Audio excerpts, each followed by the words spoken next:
Hi students, I am Sandhya Rathod from Param Guru Pathshala English Medium School, Sarsa. Today I am going to discuss one of the chapter from 9th standard Social Science book, and the name of the chapter is The Rise of the British Rule. Students, in my last two videos I already discussed half chapter. Now in this video I am going to make you familiar with the remaining part of this chapter. So in my previous video I discussed terms and conditions of subsidiary alliance system. Okay, so let's go ahead with the chapter.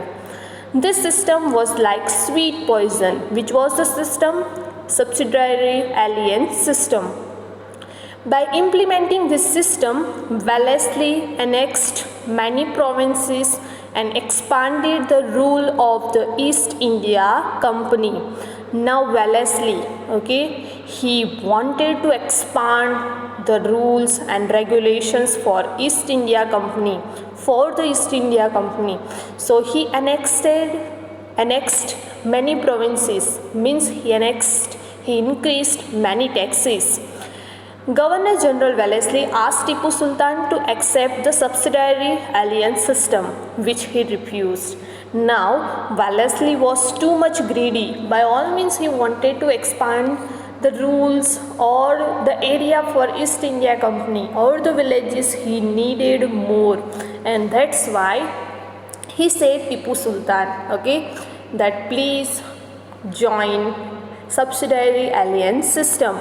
But what happened? Tipu Sultan had refused. He did not support.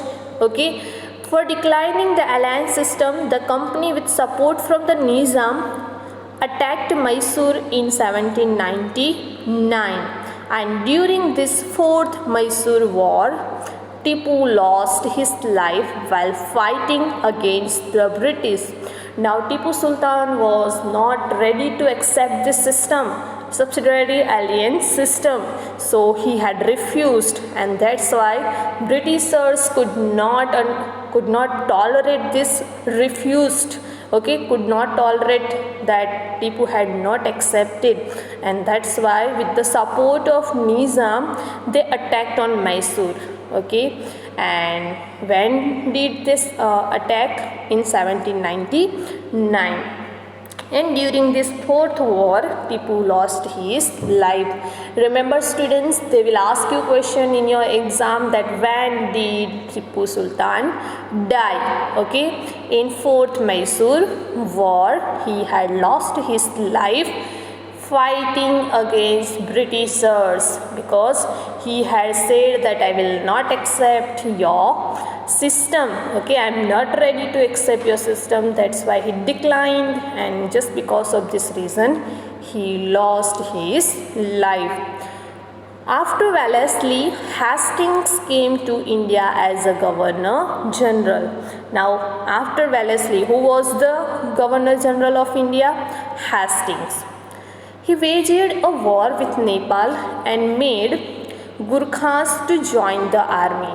Now Hastings was also came for the same purpose. He also wanted to help British East India Company. After all, he was also Britishers, so he said Gurkhas to join the army. Hastings fought a battle with the Pindaras and took control over them. So there was one community called Pindaras, so he fought a battle, he had war with them, and he got control over them. With the third Maratha war, the supremacy of the company was established.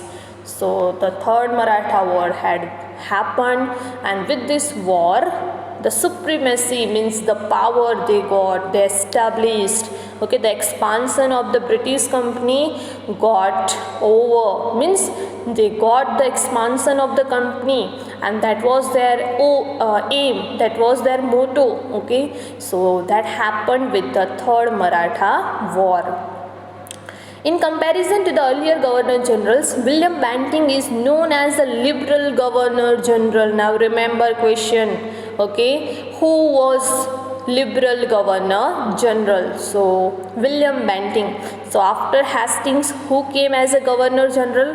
William Bentinck. Now there is a reason that why he was a liberal, okay, but they can ask you a question in your exam that who was a liberal governor general. So you should know the name of the person, William Bentinck, after Hastings, okay. Bentinck believed that the dissatisfaction in different states due to the imperialist policy adopted by the previous governor generals could not bring about any unity. So he was very liberal in his deeds. Now why he was liberal? Okay, that is the reason here he has given, because he knew that there were dissatisfaction in all the states. There were dissatisfactions, people were not happy, okay, just because of imperialist policy, by force, okay, without their desire. The previous governor general had done all the deeds, and that's why he thought that now I should not be too much strict with the people.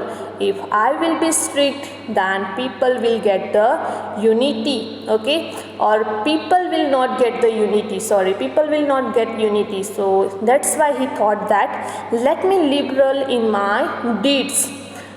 Now Dalhousie, okay, after Bentinck, who came as the governor general? Dalhousie. Dalhousie came to India as the governor general in 1814-8. Remember year, okay, 1814-8. He was a fierce imperialist. So fierce means he was also too much strict, too much greedy, and fierce imperialist means he wanted to spread his rules all over the world. Okay, he wanted to expand his company, British East India Company, in all over the world, and that's why he also came in India, and that's why he was known as fierce imperialist. By all means he wanted to expand. By all means he wanted control over all the regions, okay, over all the villages, over all the states, and that's why he was known as fierce imperialist. Dalhousie adopted the policy of annexation for the expansion of the company and British imperialism in India. Now, which policy Dalhousie had adopted? That's annexation or policy of annexation. Now, okay, you should know what is annexation means. It is a policy, okay, that we will see here in this photo, okay, what is annexation, that how Dalhousie had adopted this policy, okay, for the expansion of the country. Let's see what is annexation policy of Dalhousie. Now first, annexation by war means, here in the beginning I said Dalhousie wanted to expand, okay, he wanted all the things, all the states, and he wanted to spread rules all over the India, and that's why which policy he had introduced, that's called annexation, means he wanted to keep all the states with him. So first was he had done by annexation by war.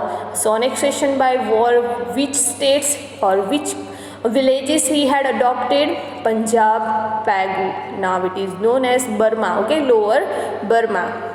Now what is the another one? Annexation due to king dying without heir, okay, he wanted to rule over the country which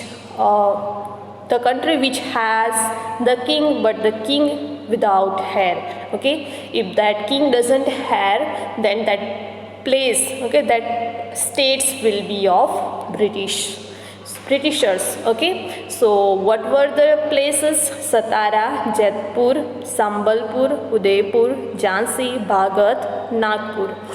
Now let's go ahead. Annexation on pretext of mismanagement. Now Dalhousie introduced another thing. He said that which state is not ruling properly, if they don't have management, if they are ruling without management, then that place will be under our control, under the Britishers' control. So what was that place? Awadh. Annexation on pretext of debt collection. Now debt collection means if you have not paid money, if you have not paid taxes, okay, so that places, that states, that villages will be under the control of Britishers. So here see Nizamswarad province. Annexation to and a namesake rule. Now here if there is a state without without proper designation, without proper management, only for namesake, if they are not doing anything else, if they are not doing anything for their state, then that country, that state will be under the control of Britishers. Now here two states are here, Karnataka and Tanjore, okay. So this is the policy of annexation, means by war, by adopting, okay, by mismanagement, he wanted to spread the rule everywhere, he wanted everywhere his policy. So that's why he had introduced this policy of annexation. Besides being an imperialist, Dalhousie was also a reformist, means he was also a reformer. He had done many good things in India. Only not he had expanded his rules, he had not only spread the rules for the people, or he did not want to only control over the states, but he was also reformist. So what was the reformer he had done? First, railway line he had established between Mumbai and Thane in 1853. Remember students, this question is very IMP. It will be there in your exam. Another thing he had done, that wireless system between India and England. Third, establishments of public works department. And fourth, English education. So remember, first he had established railway line, another one is wireless system so they can connect with each other, okay. Then public works department, so public can go there, they can work there. And most important, English education. See students, you are studying right now in English medium, you are studying all the subjects in English just because of Britishers. They had established that English education is compulsory, it must be compulsory, okay. If you want a job, you should know English, and that's why nowadays in India also English has got the supremacy, okay. Nowadays all the parents want to teach their children in English medium just because of the boon of Britishers, okay. So he had established English education. So were all introduced during his tenure, means during his time span he had introduced. He passed laws to ban child marriage and advocated widow remarriage. Another two reforms he had done, that child marriage he had banned and widow remarriage. In earlier time, widow cannot get married again, but after this person, okay, after Dalhousie had banned this. He had given permission widow to get remarriage, for the remarriage. Within 100 years from the Battle of Plassey in 1757, the British rule and the empire both expanded. So within 100 years, from 1757, in 1757 the Battle of Plassey had happened, okay. So within 100 years of time span, these Britishers had expanded rules and empire. But in the process, they had to face the dissatisfaction of the Indian states, and this was manifested in the form of the first struggle for independence in 1857. Now, people were under the control of Britishers. Now they were struggling a lot to get their own identity, but they were not able to get just because of the Britishers. Britishers had not given permission for the people to get freedom, okay. So that's why, that was the reason, just because of the dissatisfaction from British Empire, people had started to get freedom, and that was first struggle started in 1857. Remember students, for independence of India, first struggle had started in 1857. Now let's go ahead. Economic impact of the company. Now this is also IMP question, students. 3 or 4 marks questions will be there, okay, in your exam. When we evaluate the 100 years of the company rule in India, we realize that India, which had an enviable position in the world in the previous countries, became merely a country that produced raw materials for England and prospective market for goods produced in factories. Now if we evaluate, okay, 100 years of time span, we can come to know that India had the greatest position in the world because India was producing raw materials for England, and even India was the biggest market for England. Bengal exported cotton cloth, raw silk, sugar, jute, muslin. But after the dual power policy, the glitter of the economic prosperity of Bengal faded. Now let me make you familiar with the dual power policy. Now what is dual power policy? It was first introduced by the, see here it is written, it was first introduced for the first time in Bengal, whereby the power of collecting revenue was with the British, while the responsibility of people's welfare was with the Nawab. Now see, Britishers were too smart. What they had done, they had introduced dual power policy first in Bengal, okay. And what was that policy? That money, taxes, okay, wealth will be with the Britishers. And who has to take care of the welfare of people? Nawabs. Remember, again I am telling you, who was collecting revenue? Britishers. And the responsibility of people's welfare, for people's care, okay, who has to care people? Nawab. And he was not getting money. Who was collecting money? Britishers. So this was the dual power policy, means collecting money was Britishers. Britishers was doing that, okay, and if you have to take care of the people, that was the responsibility and duty of the Nawab. So it is not quite possible, okay, if you don't have money, how will you take care of the people?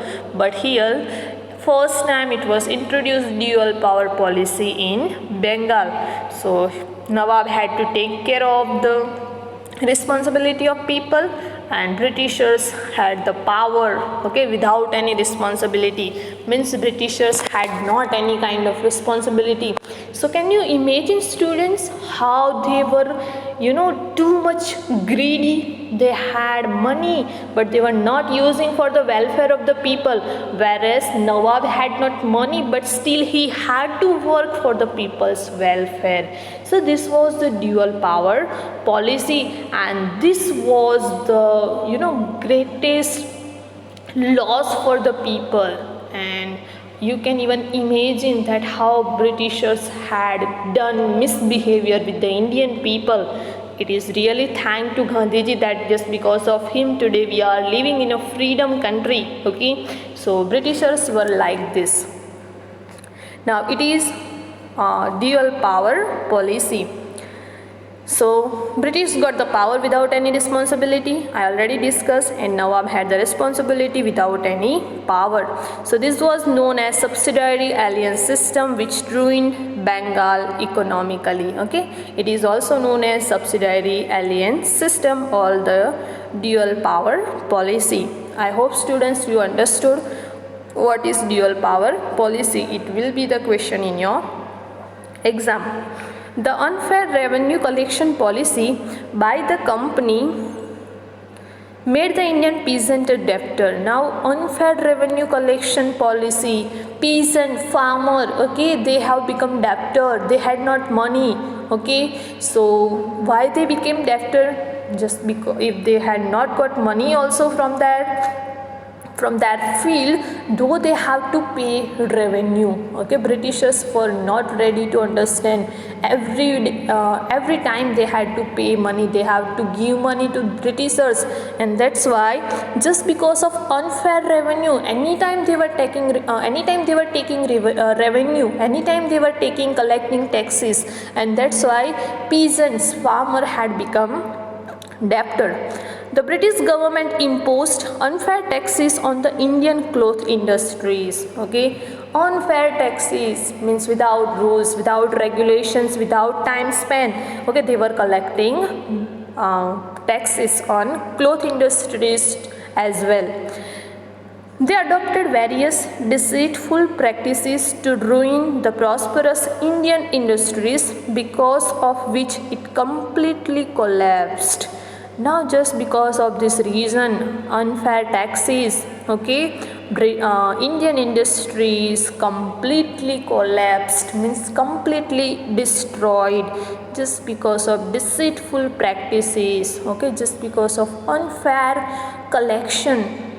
Okay, unfair collection of taxes, and that was the main reason of collapsing the company. Okay, Indian companies. The Indian artisan became poor and unemployed, even artisans. Okay, because Britishers were believing only in English education, so that's why artisans, okay, they became poor. They were not getting job anywhere. Unemployed means when you are not getting job. The company traders forced the weavers of Bengal to sign contracts for providing definite quantity of cloth in a short period. Now the company, Britishers, okay, they were too much, not a human being. They were just like animals. They were forcing the Indian companies, Indian factories to produce the best quality within a short time period, and it is not quite easy. Okay, so here we can understand how they were forcing, how they were harassing people of India. And here also, okay, weavers of Bengal, okay, Britishers were forcing to the weavers of Bengal to do the work in a very short time period, and best quality they have to give. So in this way also they were harassing the people. If the weaver refused, he would be punished by being by being laced or jailed. Okay, so they were getting punishment if they are not doing work at a proper time. Before the arrival of the company, the Indian villages were self-reliant and prosperous, but under the company rule, they became dependent and poor. So before the arrival of the company, when this British company was not here in India, the people were happy. The people were living their life self-reliant, okay, with self-respect they were living. But with the arrival of this company, people became poor. They became dependent. They cannot do by their own. Okay, for everything they had to take permission from the Britishers, and Britishers were not giving permission to Indian people, and that's why here, okay, Indian people had become poor. During the rule of the East India Company, the first railway line between Mumbai and Thane and steamer service between India and England was started, and the development of the ports in Mumbai, Madras and Kolkata also took place. Now, what was there they had done for India? That first railway line, steamer service they had started, and even ports they had established in Mumbai, Madras and Kolkata. Remember students, where he had started the development of the ports? So in Mumbai, Madras and Kolkata. Now economically we had seen that how people became poor, how Indian people became poor, okay, how they were behaving with the Indian people. Now let's see what was the social impact of the company's rule. During the British administration, the spirit of freedom of speech and thought developed among people due to the development of newspaper. Now during the British administrations, means during the British time span, The spirit of freedom of speech means speech freedom. They can speak.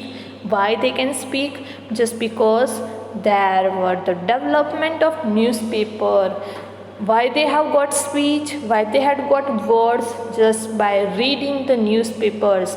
People were becoming familiar with the events, what is there in the newspaper. Okay, after reading the newspaper they were getting knowledge. So that was the social impact. Okay, company had started newspapers.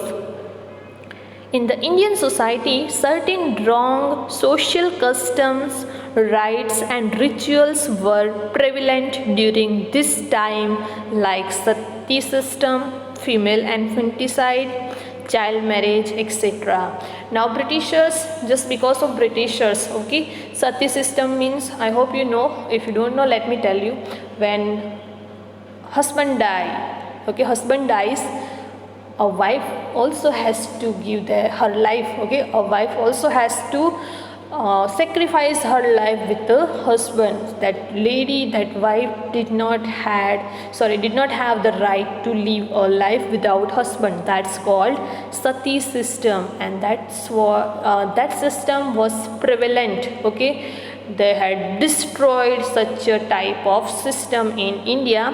Another was female infanticide. Okay, female infanticide means earlier people were thinking of only son. They did not want daughter. Okay, and if there is a daughter, what they were doing? They were keeping that daughter in the pot of milk.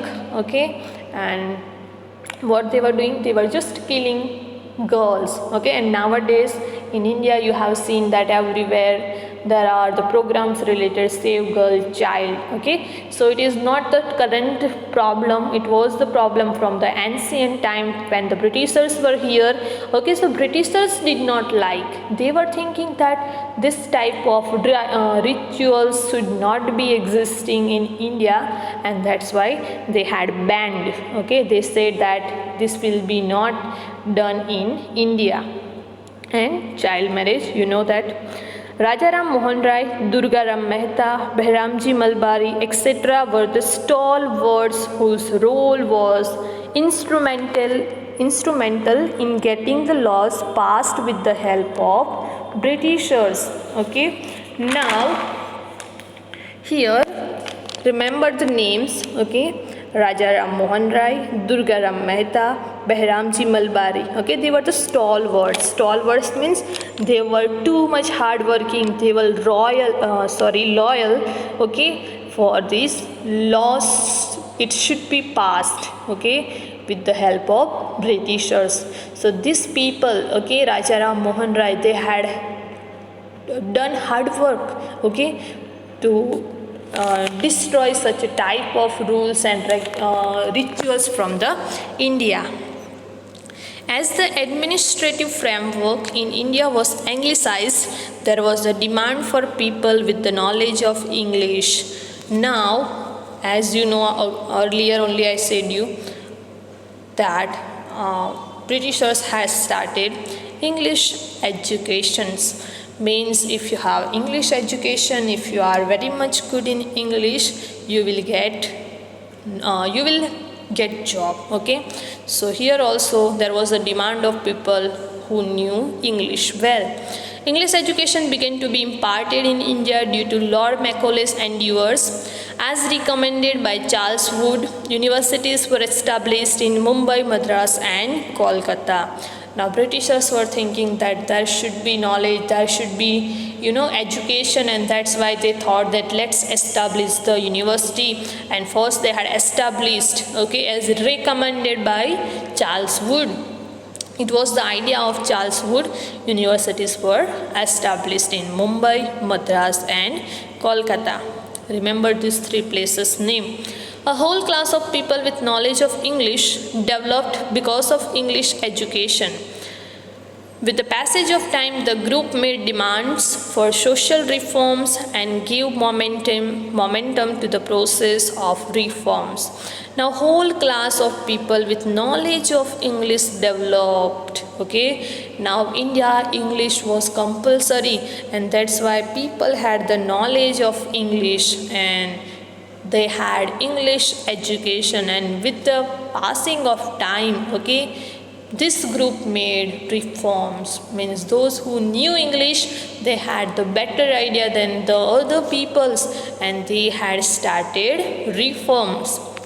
Now the last point of this chapter, conclusion.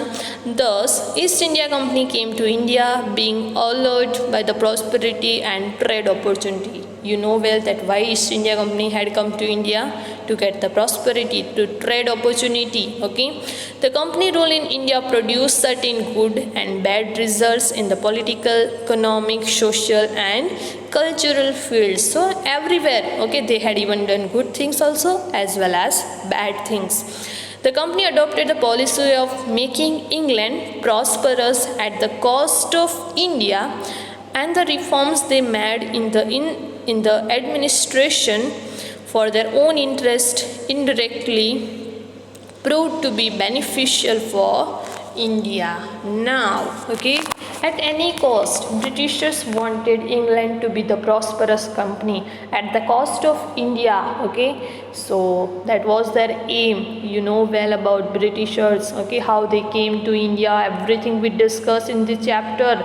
Okay, even about freedom also you know. So this was the chapter that by all means, by the cost of India, they Britishers wanted England to be the supremacy in all over the world. I hope students you understood this chapter well. Okay, in 3 parts I discussed. This was my 3rd video, and in this video I had finished my chapter. Thank you students.